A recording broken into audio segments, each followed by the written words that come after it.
Alright then guys, welcome to the video, welcome to the channel. It's pretty early actually, it's just gone 7 o'clock, so I'm trying to keep it down. But yeah, basically today we're headed up to Honda HQ to get the timing chain changed on my Honda Civic Type R EP3. I'm definitely not one to tackle this sort of thing by myself, and actually this will be the first time I've had the rocker cover off to see inside the engine, so it should be an interesting day. And I've also got a couple of other cool little bits that you'll see later on in the video. So let's jump on the road, get up to Honda HQ, and let's get this video started.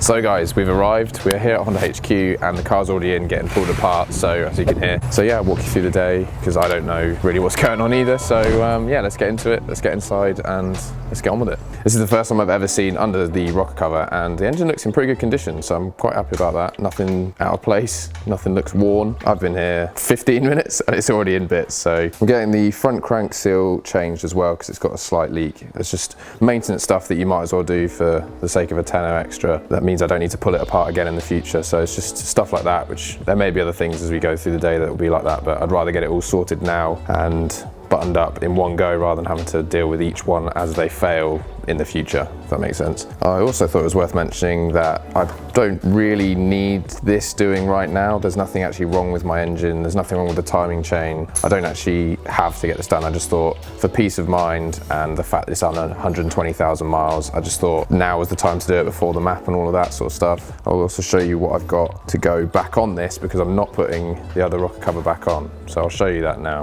So while the guys crack on in there putting the car apart, I thought I'd show you the bits that will be going back on. So first of all, we've got this Mugen Rocker cover, but we'll cut to past Olly to talk about this because I did a little modification. So let's cut to past Olly now. Thanks future Olly, and yeah, as you can see here, we've got the Mugen Rocker cover in the box still, and as you can see, Mugen logo here. Stuff like that is just super cool to me. Inside is obviously this. Here is the Mugen, genuine Honda, straight from Mugen rocker cover, and I just thought this is the perfect addition for my engine bay. It's going to look so good. The only thing that I'm not totally sold on is that the Honda Motor Co logo here is still red. I have a theory on why this has been left red and isn't shaved like you see most other ones. I think it's because if you're to buy the Mugen spark plug cover, I think that one actually covers this whole part, so I assume that they were like, well, we sell the spark plug cover and this covers it anyway, so we're not going to spend the time to shave that off. Obviously I don't have that. I may get it one day in the future, who knows, but for the time being I think this is going to look way better if this is shaved so it's bare metal just like the Mugen logo. I think it will make it pop a little bit more rather than it just being this logo. I also thought it was worth mentioning why I believe this exists. So when the FN2 was out, Mugen did a concept car and it basically had this rocker cover on it. From what I understand is they basically just re-released that. Pretty cool that this is sort of from a concept car that they never actually ended up making. It was like a hardcore track sort of focused version of the FN2, not like the championship white cars that came out. It was something different. I'll leave a link to, there's an article on it. I will leave the link to that in the description if you want to read up more about it, but you can see from the photos on that article that it had this. I'm going to tape this up and then we'll get on to actually taking off the top layer of paint on this. Alright, so I've gone pretty full send with the masking up job, but this is a terrifying job. If I get this wrong and scratch it up somewhere, it's not like I can go and just get it resprayed. This Honda colour is so hard to replicate, especially if you're only doing like a little section, so I've gone crazy with the masking. But basically what I'm going to be using is some 120 grit, well these are just some discs off of something, but 120 grit sandpaper, and then I'm going to be doing a left to right motion. The scratches that should be left should be the same as the Mugen laser etching, so I'm absolutely terrified to do this, but nothing left to it but to do it, so here we go.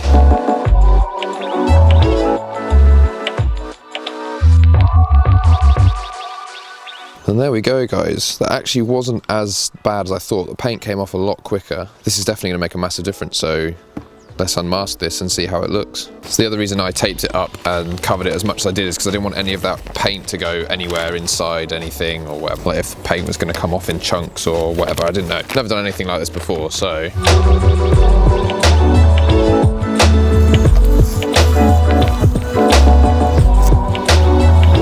Nice. That looks way cooler. That was definitely the right call.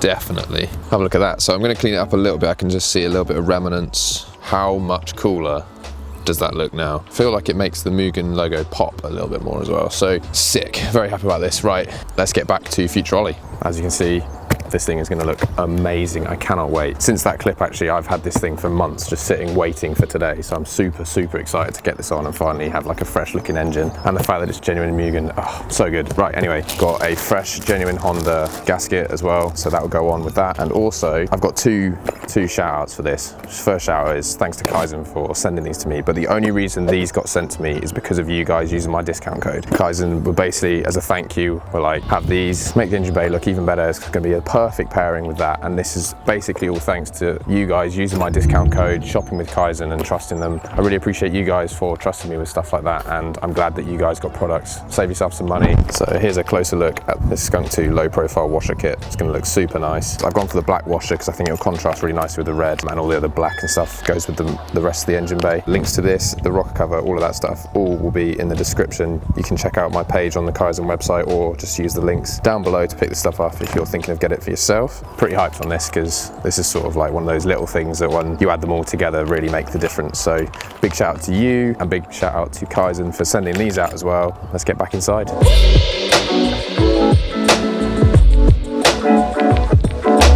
So car is up on the lift, wheel off. Here's the access here. So basically this timing cover is going to come off. Conveniently, there is actually one already off down here. That's a scrap one. This is not from my engine. So that's the bit that's coming off. That basically exposes the whole chain.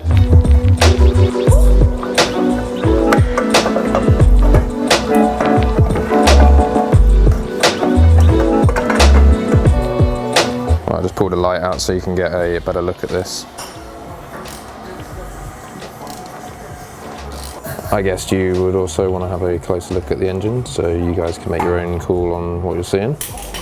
This is the view through the wheel well. It's pretty weird seeing my engine exposed like this. It feels naked. So here are all of the parts out of the engine. So there's my old chain, tensioner, all the guys and everything. And this is the new stuff here. So we've got the new chain. I'll be intrigued to actually see if my other one is stretched in any way, so maybe we can lay these out next to each other. But because I've had none of the telltale signs of a stretched chain or anything, I assume it's all good. So here we have the new chain on the left and my old chain on the right, and as you can see, it has ever so slightly stretched. So quite glad I got this done. I wasn't actually expecting to be able to physically see it as clearly as that. So what apparently takes the longest, and I can imagine is a very laborious job, is getting all the old silicone off the side of the engine to actually be able to put new silicone on for it to seal properly. So you can see up here, all this bit's been done, and then further down is just waiting to be scratched off basically with a razor blade. Okay, so while we're doing this and there is nothing else to do apart from this, I thought I'd answer the questions. So I asked you guys on social media what you wanted to know, and the guys here, a bit shy to be on camera, but I'll ask the questions anyway. First question is, when is it best to change your chain, and do I have to worry about changing it at all? There's no set interval to change the timing chain because, well, there was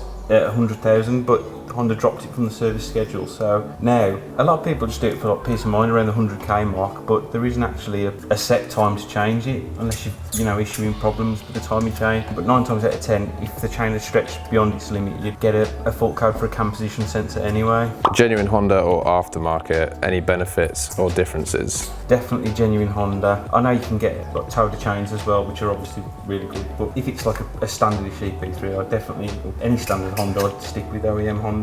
But I mean, if the car had serious cams in, like, Drag Cartel 2.2s or something, then I'd go with like a Toda chain and the hybrid racing tensioner. But other than that, I'd definitely just stick with OEM Honda. It's good for 100,000 miles minimum, so I'd always just stick with OEM. Quite a lot of the questions basically linked together really, so how much and when should you change the timing chain? Well, as for when, it's the same answer as just, how much we do the OEM timing chain and tensioner for 340 supplied and fitted on EP3, FN2, DC5, FD2, K-series Accord, or we can do it with the 3 guides as well for 480 supplied and fitted. But the guides are only if it's skip timing? Yeah, if it's skip timing and smash the guides, or if it's stretched to like its limit and then it's been touching the guide. But normally the guides are fine, and like you've seen on yours, they're still in perfect condition. Yeah. So there's nothing to change them. And the final question, and I can answer this one, is do you need to drop the engine to do it? And the answer is no, because my engine is still in the car. The one engine mount has to come off, but other than that, no.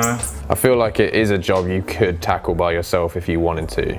but the reason I came to you guys was just the amount of them that you've done. It's almost like you could do it in your sleep. Yeah, we've done a few. I think we've done 300 minimum. Easily. Maybe closer to 500. Wow. Yeah. Yeah, so I mean that's why I brought it here anyway. So you could tackle this by yourself if you wanted to, but I think it's worth it just to come here, or if there is anyone else closer to you or whatever. But I drove 1 hour and 40 to come here. So all the fresh new bits laid out on the side, ready to go in, because we're almost at that stage now. Looking forward to that. Also thought I would mention, this was sort of like a few months in the making of me deciding, because this basically popped up as I was deciding. I was going to do a custom one before I knew that this thing existed. Through me not being able to decide what I wanted to do, this eventually came up and I was like, well, this answers all my questions. But what you can do if you want to is you can go through Kaizen and get a reconditioned rocker cover through them, and then you'd be able to do all this stuff as well for way cheaper than this thing is, because yeah, this thing's pretty expensive. New chain is in, and the only thing left is the top guide, but that doesn't go in just yet, so it's very hard to see. I'm going to try and point at this here. You can see just 3 or 4 teeth out. That's the tensioner there. That is how it should look, and on mine had come out about halfway, so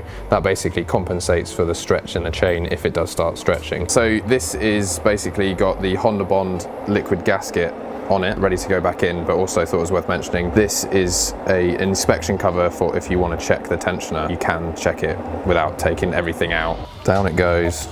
It's a bit of a mission to get this in, so it's a bit fiddly. So the first 2 bolts that just went in, they're like bolts with a chamfer on them, so it lines up the casing perfectly around the chain, so there is nothing like out of the line or anything like that. So once those 2 are in, you can then just start bolting everything back in, because you know it's been aligned.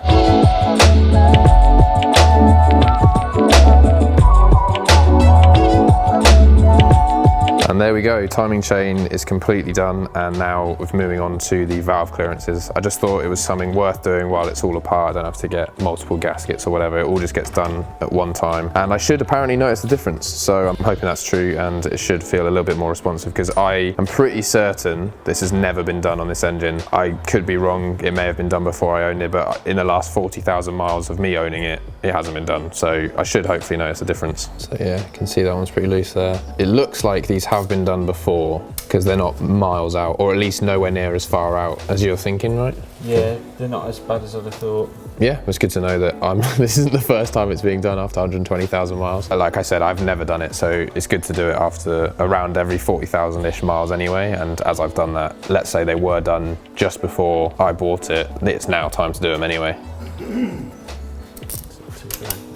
Tweak.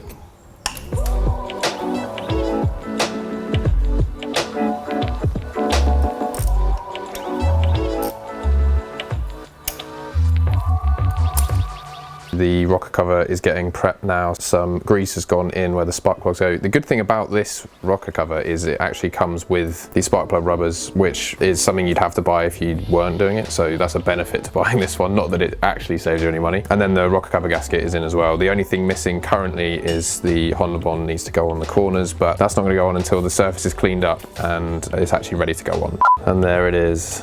The Mugen Rocker cover is on. I've waited for this moment for so long. Just going to put the Skunk 2 hardware on to give it more of a final look and everything, start blending it back together, but look how good that looks. It's crazy how much of a difference just that makes to the entire engine bay. Yeah. Skunk 2 hardware going on. Definitely glad I went with the black and not the silver, because the black's going to contrast really well. I may have to change my oil cap to a black one. I'm undecided yet on whether to keep the red or not. First start.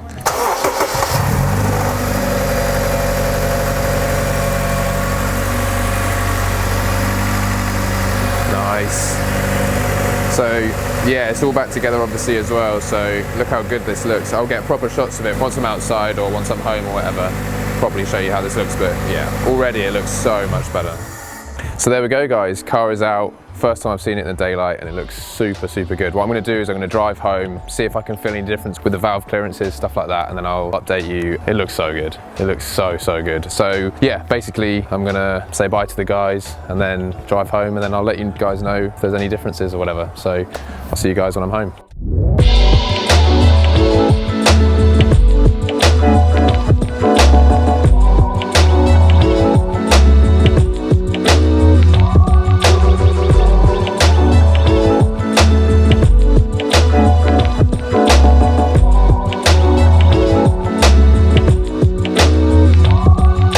guys, made it home. The drive back was basically motorways, but on the little B roads and stuff, managed to get a few little blasts in and whatever, so definitely can notice a difference actually. It feels more responsive at almost any RPM, but weirdly actually the most I notice it seems to be more really low down in the revs. I don't seem to have that choppiness, that like lumpiness that I had before. It could be me just over exaggerating it, I don't know, because I'm actually looking for those sort of things now. But either way, that was definitely something I wanted to have done just for the general health and longevity of the engine and all of that stuff. It looks amazing. I'm so happy. So massive thank you to Honda HQ for doing all this work and making my engine bay look super good. All their links to everything will be down below if you want to get your car booked in or whatever. I would recommend them because, as you can see, they obviously know what they're doing, pulled that car apart super fast and have a pretty trick system between the two of them of changing over this. So I'm in love with how this Mugen Rocker cover looks with the Skunk 2 low profile washer kit. Overall, super happy because this was something I've been wanting to do for a while anyway, and because I've basically just been waiting for this, now that this is done, this basically unlocks the door for me to do more stuff now, because I wanted to make sure this stuff was done as like precautionary stuff beforehand. So that just about does it for this one, guys. Hopefully you found this informative. Leave some comments down below if you've got any questions or whatever. I'm hoping I've been able to answer any questions you had. So yeah, remember, Honda HQ details all down below, and don't forget to like the video, subscribe, and I will catch you guys in the next one.